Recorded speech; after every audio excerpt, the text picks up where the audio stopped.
Hello there, everyone, and thank you so much for joining us today. I'm Sam, and I moderate these presentations. And in just a second, we will be joined by Tyson Mavar, Senior Financial Advisor, as well as Ayako Yoshioka, a Portfolio Consulting Director and Senior Investment Strategist, both here at Wealth Enhancement Group.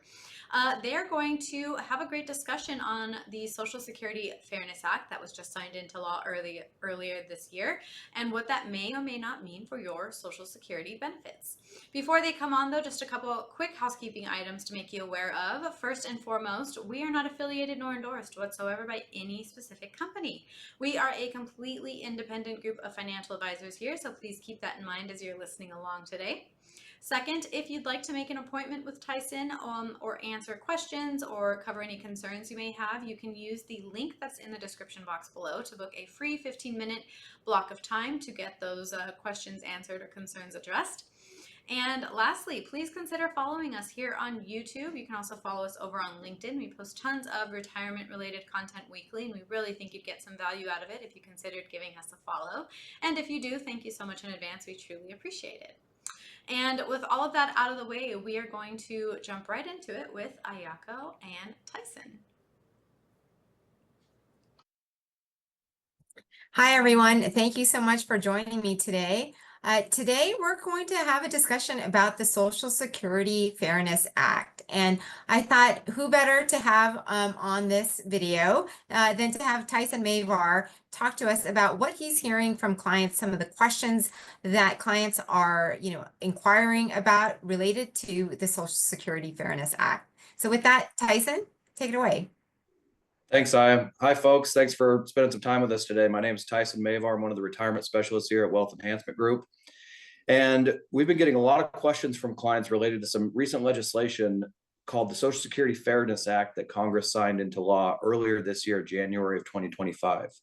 So specifically what this is removing two old provisions of Social Security, been around for a long time, and that affect an estimated almost 3 million Americans.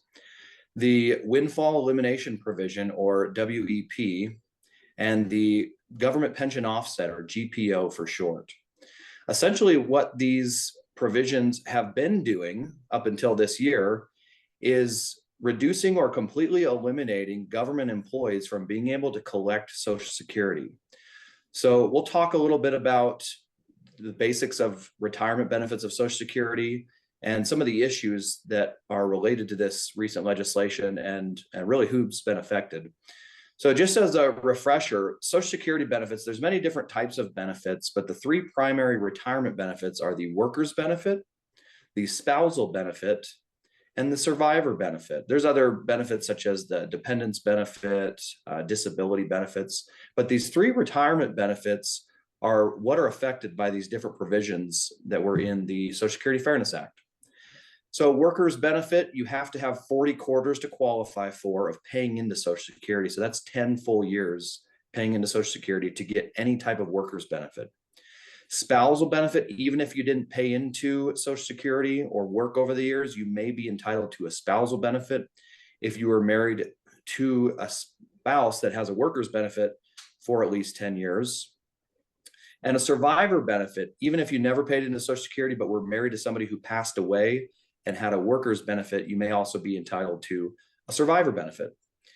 Now, the windfall elimination provision for government employees, my clients that are mostly affected by this are teachers, first responders, anybody who had a government pension and as a result didn't pay into Social Security is potentially affected by this. So the people that are most affected by this are those that either had a career before or after their career in government where they were paying into Social Security, or who had a career in government and was married to somebody that worked in the private sector and had a Social Security benefit because they paid into Social Security. So for folks, especially those that were married to somebody who had a benefit, this is who we're recommending start looking at this and potentially see if you may qualify for some additional benefits. It's estimated that individuals affected by this will see an increase of close to $360 per month for life on average because of this adjustment associated with the legislation. And so our best advice, call us so we could talk through this, identify if this is possibly something that affects you. For my clients, this is mostly affecting those, I have a lot of clients in the oil and gas sector and corporate employees specifically, but many of them have a spouse who was a teacher or a first responder. And especially if for a lot of folks that never thought they were going to get Social Security because they had such a big government pension, this is where we need to revisit this, because it's possible that you may already have qualified for a benefit, never elected it because you didn't think you were going to get one. And now you want to revisit the retirement plan and the Social Security strategy as a result of not only maximizing these benefits, but figuring out the timing of the election of benefits. Even if your husband or your wife already elected to start Social Security, we may want to revisit the plan to take your benefit, whether to take it immediately or continue deferring, which is a function of a variety of different issues related to your tax bracket status, your life expectancy and health issues, other income sources. There's a lot of factors here, but now is a great time to be revisiting this. And we've been answering a lot of questions, getting a lot of calls. Whether or not you're a client of ours, even if you already have an advisor, we encourage you to get a second opinion, have us run a retirement cash flow analysis for you.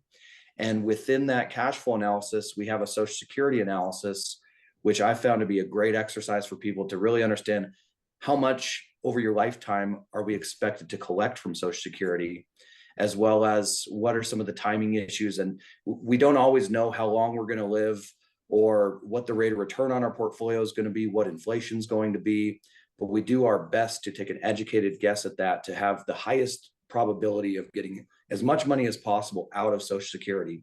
One last point I would like to make, because this is great for people that I believe should be entitled to this and have missed out on this.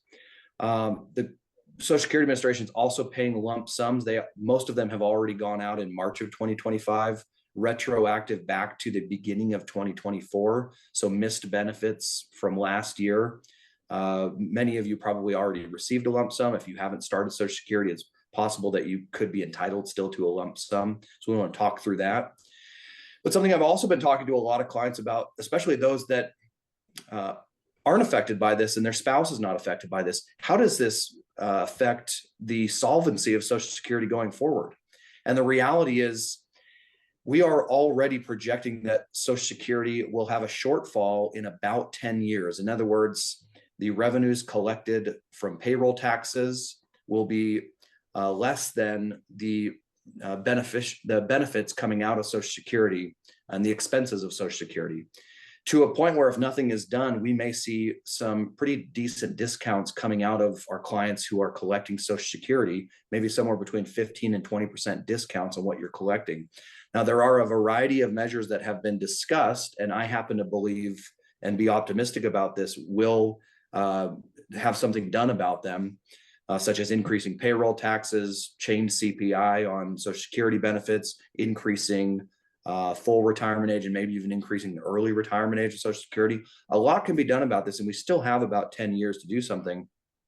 But now more people are even more concerned about this, because this is putting more strain on an already strained Social Security fund. So it's possible when this is revisited that the projection on when is Social Security going to be insolvent, in other words, when is the Social Security fund going to be drained, maybe even sooner than 10 years. And this is a discussion I'm having with a lot of my clients that had originally intended on deferring their Social Security maybe until full retirement age, which is somewhere between 66 and 67, or to as late as age 70, which is the absolute maximum Social Security benefit. Now we're revisiting those original assumptions that we were making, and a lot of people are taking Social Security earlier because of the fear that nothing will be done about this and that they will receive discounts when the Social Security fund is ultimately exhausted. We've also been talking about people about the time value of money, and now that interest rates are higher than they were even just 4 years ago, a lot of our clients are experiencing better portfolio returns, at least on the fixed income side of their portfolios, which means that money is presumably more valuable to them. And there may be more of an incentive to start Social Security earlier as a result of being able to reduce what you're pulling out of your retirement account, which is now earning a higher interest rate, at least on the fixed income side of the portfolio.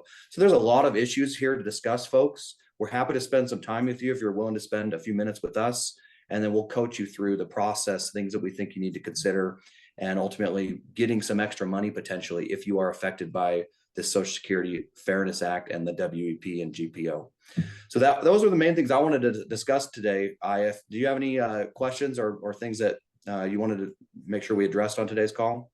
Yeah, no, I think you covered it great. It does sound like some of the beneficiaries who get to benefit from the changes of the Social Security Fairness Act need to sort of look at both the time frame, the time horizon, the benefits that come with the lump sum and the adjusted sort of income that creates. But then all of us need to take a look at sort of our portfolios and see whether or not it's positioned correctly for the income that we do need in retirement, depending upon how we view Social Security. So thank you so much for, walking us through the Social Security Fairness Act. Yeah, absolutely. And whether it's specific to Social Security or especially with the recent volatility in the markets, if you'd like to just have us take a look at your portfolio, see if there's any suggestions that we have, if you'd like to have us run your retirement cash flow analysis or update that if we haven't done so in a while, or specifically do the Social Security analysis, we're happy to do so on a complimentary basis. You can reach out to us. There's a phone number as well as a link to our website to get in touch with myself or one of our retirement specialists here at Wealth Enhancement Group. And we're happy to spend some time with you if you're willing to spend some time with us.